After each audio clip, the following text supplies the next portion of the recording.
Pada pertanyaan pertama, kita membahas tentang hukum gibah dan penyebaran nilai. Dalam Islam, gibah berarti membicarakan keburukan orang lain, dan ini jelas dilarang. Selain itu, ada juga namimah, yaitu adu domba yang bisa memperkeruh suasana. Dalam kasus ini, menyebarkan tangkapan layar tanpa izin termasuk gibah, karena membuka aib seseorang. Tindakan ini juga termasuk zalim karena melanggar privasi dan merendahkan martabat orang lain. Bahkan dalam konteks digital, hal ini menjadi bagian dari cyberbullying dan toxic culture. Oleh karena itu, hukumannya adalah haram. Pada pertanyaan kedua, kita membahas tentang sikap Faris. Dalam Islam, kita diajarkan untuk melakukan amar ma'ruf nahi mungkar, yaitu mengajak kepada kebaikan dan mencegah kemungkaran, tetapi harus dilakukan dengan hikmah atau cara yang bijak. Dalam konteks ini, Faris seharusnya bisa menegur pelaku dengan sopan, baik secara pribadi maupun di grup tanpa mempermalukan. Selain itu, ia juga tidak boleh ikut menyebarkan atau menertawakan. Islam juga menekankan pentingnya keberanian moral atau syaja'ah dalam membela kebenaran.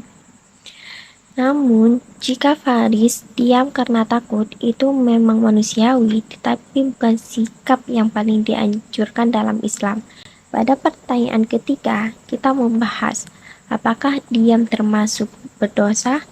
Dalam sebuah hadis disebutkan bahwa jika seseorang melihat kemungkaran, maka ia harus mencegahnya dengan tangan, lisan, atau minimal dengan hati. Jika hanya diam, itu menunjukkan iman yang lemah. Namun jika seseorang ikut menyebarkan atau menertawakan, maka itu jelas berdosa.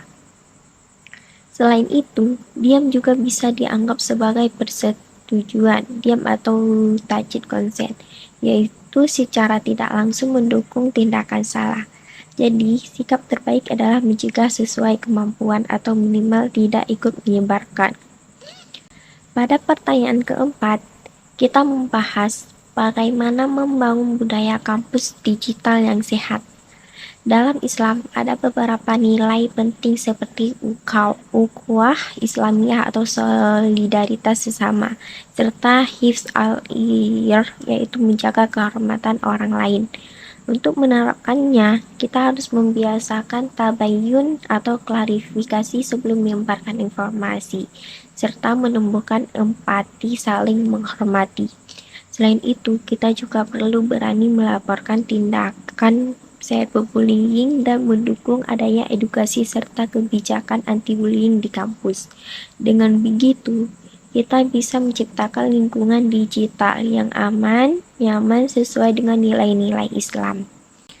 Cukup sekian dari saya. Assalamualaikum warahmatullahi wabarakatuh.